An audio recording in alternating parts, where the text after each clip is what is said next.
रोहन जी, कैसे भरोसा करें, कैसे मुख्यमंत्री पर कि वो सबको साथ लेकर चलेगा, जो सीधे अपने कैंपेन में कहता है, ठीक है आप ही का सवाल लेके जा रही हूँ, जो सीधे अपने कैंपेन में कहता है जो हमारे साथ हम उसके साथ, कोई सबका साथ सबका विकास नहीं। क्योंकि पिनाजी लड़ाई जो है तुष्टीकरण के खिलाफ है। मैंने पहले भी कहा, आशुतोष जी यहाँ पे कहते हैं कि भाजपा के राज्यों में, अरे क्योंकि भाजपा की सरकार समझती है, संवेदनशील है। एंटी इनकम्बेंसी, मैंने नहीं कहा एंटी इनकम्बेंसी नहीं है, और उसको कैसे मैनेज करके कैसे अपेक्षा पूरा करना हमको आता है। भाजपा की सरकार परफेक्ट नहीं हो सकती है, पर ज्यादातर डिलीवरी करना जानती है। अब बात कर रहे हैं टीएमसी की, उन्होंने सिर्फ तुष्टीकरण किया है। आप जब 100 लोगों में से सिर्फ 25 लोगों की बात करेंगे, सिर्फ तुष्टीकरण करेंगे, आपके हर निर्णय में वो चीज दिखेगी। आप रामनवमी के जुलूस का विरोध करेंगे, आपके ओपनली स्टेटमेंट सीएम ये कहेगी कि अगर ये लोग जीत गए तो भड़काने वाली बात करेंगी, तो आपको क्या तुष्टीकरण का जवाब नहीं दिया जाएगा? बिल्कुल, सबका साथ सबका विकास। और सारे पश्चिम बंगाल के जनता की, जो लोग भी देश के साथ हैं, देश के नागरिक है, पश्चिम बंगाल के नागरिक है, उन सबकी बेहतरी का काम होगा। जो भी केंद्र की योजनाएं होती है, आज तक उसका लाभ टीएमसी की सरकार में पश्चिम बंगाल के लोगों को नहीं मिला। और आपको मैं बताना चाहूंगा कि आयुष्मान भारत योजना के करीब 22% जो लाभार्थी हैं वो मुस्लिम समाज से है। उससे कोई प्रॉब्लम नहीं है। जो भड़काने की बात है, जो तुष्टीकरण की बात है, सिर्फ विरोध उसका है। और उसका विरोध हम नहीं, पूरे पश्चिम बंगाली जनता ने आपको आईना दिखाया कि भैया आपने तुष्टीकरण के चलते देश राज्य की क्या हाल की, और उसके कारण ये आज हाल हुआ है। इतनी बड़ी मेजोरिटी के बाद भी अगर वो हार गए तो उसका कुछ तो काम कारण होगा। दूसरी बात, बड़ा मुद्दा था महिला सुरक्षा का, एक महिला सीएम होने के बावजूद भी आप महिला सुरक्षा नहीं कर पाए। और हर बार एक पिनाजी मुद्दा आता था डिबेट में, कह रहे 2000 रुपए देखिए महिला के खाते में डाल दिया इसलिए भाजपा जीत गई। आज वो भी नहीं किया कि वो एक मुद्दा हो सकता है, पर एकमात्र मुद्दा नहीं हो सकता है। हम महिलाओं के मुद्दे को सिर्फ 2000 से जोड़ के उनका अपमान नहीं कर सकते। ये हम सबको समझना पड़ेगा, हर राजनीतिक पार्टी को समझना पड़ेगा। ठीक है, स्वयं प्रकाश पुरोहित जी भी इस वक्त जुड़ चुके हैं। स्वयं प्रकाश पुरोहित जी, दीदी के लिए तो कहा जाता है कि वो जितनी अच्छी गवर्नेंस देती हैं उससे कहीं ज्यादा वो, जिसे कहते हैं ना, विपक्ष के नेता के तौर पर बिल्कुल सरकार को साध के रखती हैं। तो अब आप लोगों के ऊपर भी जिम्मेदारी है कि भाई इनको एक थंपिंग मेजोरिटी, एक बड़ा मैंडेट मिला है, तो फिर आप लोग सबसे ज्यादा चेक एंड बैलेंस से क्या कहेंगे भाई, सबसे पहले कौन सा काम पूरा करें? नहीं, देखिए, सबसे पहले तो मैं आज के दिन कोई भी भारतीय जनता पार्टी के लिए बात नहीं करूंगा, चूंकि नई सरकार का गठन हुआ है। ममता बनर्जी के नेतृत्व में जिस तरह से 15 साल तृणमूल कांग्रेस की सरकार रही 2011 से 2026 तक, उसके बाद में जो भी वजह रही, मैं आज के दिन उस विषय पर चर्चा नहीं करूंगा। जो जनादेश है, जो मतदाता है, जिन्होंने जो वोट दिए, उनके मताधिकार की जय। और पश्चिम बंगाल में स्वयं प्रकाश पुरोहित जी, मैं आपको बधाई देती हूं कि चलिए कम से कम आपने ये बड़ा दिल, आपने ये राजनीतिक परिपक्वता दिखाई, क्योंकि दीदी तो इस्तीफा देने से इनकार कर रही थी। ये हमने वो तस्वीरें भी देखी थी जब लेफ्ट का किला उन्होंने भेज दिया था। तो जब रिजल्ट और रुझान आने शुरू हुए थे तो खुद उस वक्त सीएम जो हैं वो राजभवन गए थे इस्तीफा सौंपने के लिए, और दीदी की ताजपोशी में शामिल भी हुए थे, और एक तरफ दीदी हैं। तो आपने ये परिपक्वता दिखाई, ये मैच्योरिटी दिखाई, इसके लिए आप बधाई के पात्र हैं कि इंडिविजुअल स्तर पर आई मस्ट अप्रिशिएट जी। नहीं, देखिए 2023 में महाराष्ट्र के अंदर में शिवसेना का केस आप देखिए, उसके अंदर में फ्लोट टेस्ट में उनको हरा दिया गया था। सुप्रीम कोर्ट ने क्या कहा था कि उन्होंने रिजाइन कर दिया, इसलिए हम सुनवाई नहीं करें। आपको पता है 2023 का जो महाराष्ट्र का केस है, तो ये केस तो एक सुप्रीम कोर्ट में ऑलरेडी चल रहा है। वो बात कानूनी बात है, उसके लिए हम जाएंगे।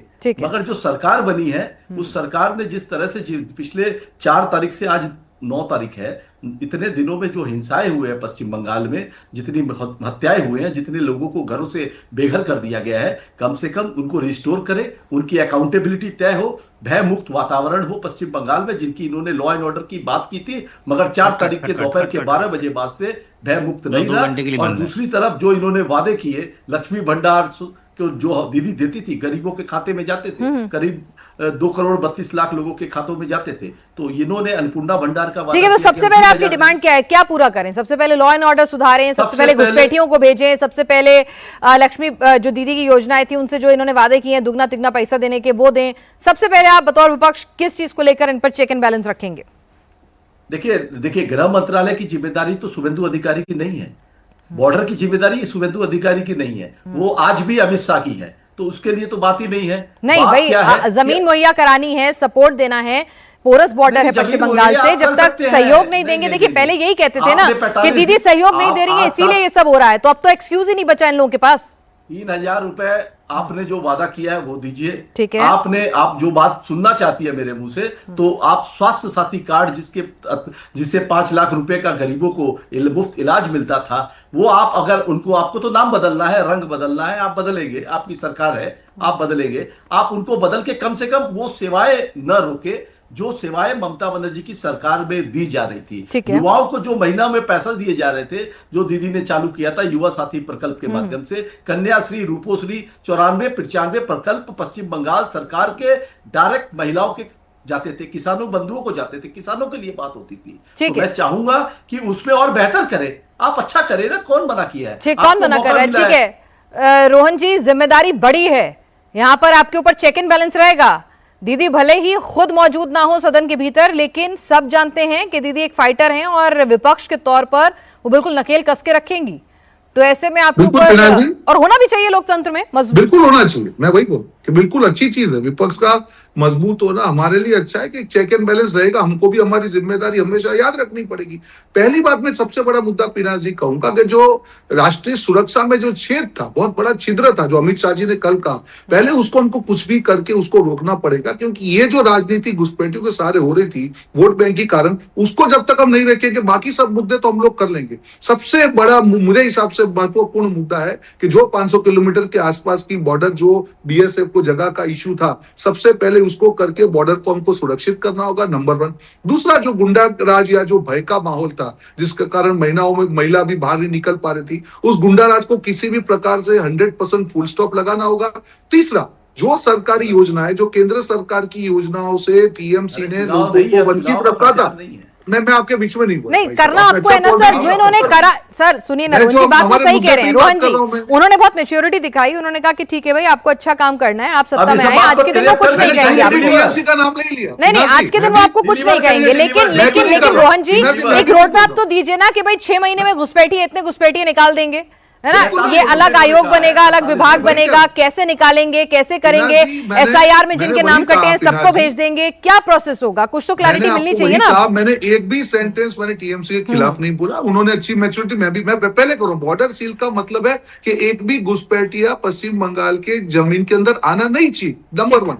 नंबर 2, पुशबैक के माध्यम से जितने लोग भी अंदर हैं उनको किसी भी प्रकार से पहले तो बाहर निकाला जाए। नंबर 3, जितनी भी केंद्रीय योजना है, जितनी भी केंद्रीय योजना है, टिप्पणी की है उसके बारे में मैं आपके बीच में नहीं बोला ना, बांग्लादेश के बीच में नहीं बोला, मैं नहीं बोला आपके बीच में, सरकार है रोहन जी, मैं आपके बीच में नहीं बोला, आपकी सरकार है, मैं आपके बीच में बोला। अगर आप चाहते हैं कि इसको हम लोग राजनीतिक डिबेट करें, मैं वो भी कर सकता हूँ स्वयं जी। मैंने आपके बीच में नहीं बोला, आप बीच में बोल रहे हैं, क्या मतलब है? बात करते हैं, आप राजनीतिक बात करना चाहते हैं तो आप राजनीतिक बात करिए, हम करेंगे। रोहन जी